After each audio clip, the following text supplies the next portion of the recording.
Corona, just like now they have different variants, Delta, the Lambda, the Mu variant. They ran out of Greek letters. There's over 20 new variants now coming out of the virus. So these cannot be handled, according to Rochelle Walensky, the director of the CDC. According to Dr. Fauci, these shots do not protect you against the new variants. Now they have to come out with a whole new line of shots for all these new variants, which was the plan because there's something called Healthy People 2020 guidelines. Inside of those guidelines, which were released over 10 years ago, they plan to have over 100 new in the pipeline, but in order for you to justify having those, you must have a virus or an outbreak beforehand. So this is not just so haphazardly. This is very well orchestrated. So the new variants, what is going to be the answer and the solution? Another shot.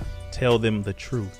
First of all, the vaxxed are now operating like you are some upper class of aristocratic individual. I'm vaccinated. No, you're experimented on. Let me make this very clear to both of you. With all due respect to both of you, you both were lied to just like everyone else was lied to. You were not vaccinated. You were experimented on. Why? Because they're still conducting studies. Why? Because they're still under emergency use authorization status, which legally means that they are still experimental, even including the recent Pfizer approval from the FDA. You were experimented on, which is why they are still doing studies. They're still doing studies on the menstrual cycle, still doing studies on myocarditis. Oh, there's a warning of blood clots. Hey, all of this comes out during study trials, but you're the trial.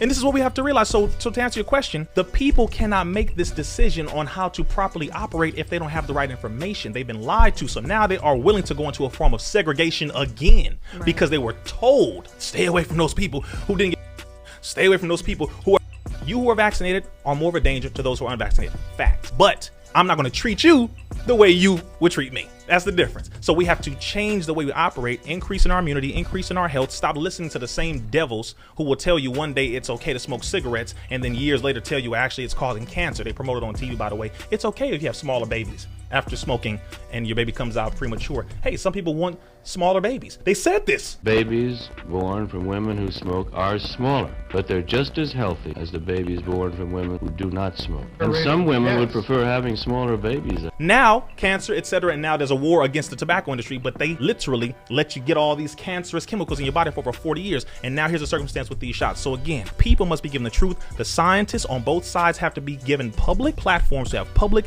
discourse, and Congress needs to subpoena scientists from both sides to present the data in front of the world so that the people can have true informed consent. That way we'll be able to actually have a more balanced, controlled society where people can live better amongst each other because they have the truth. They know how to do this. They can have the solutions and not be put in a position of perpetual fear to where, guess what? It's going to become a civil war where people are trying to kill each other because one thinks I'm going to infect another one thinks I'm going to turn into some kind of mutant and I don't want to be around you, and then it's going to start this war. That's the goal.